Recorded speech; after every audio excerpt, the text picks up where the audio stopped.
Let me just talk in alam mo, hindi ako mahusay sa Tagalog.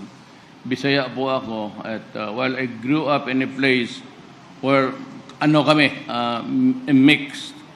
And that is why I do not even know sometimes the words of the Bisaya dialect, ang Tagalog. Parang nawala ako, kaming mga taga Davao, because of the mixture, pati Ilonggo. But we can talk, we have the intonation. Gahulat kami din sa Malabon, sa Akon. Late lang ako ng konti, pero pumunta akong dentista kay 5 ang butas ng ngipin ko.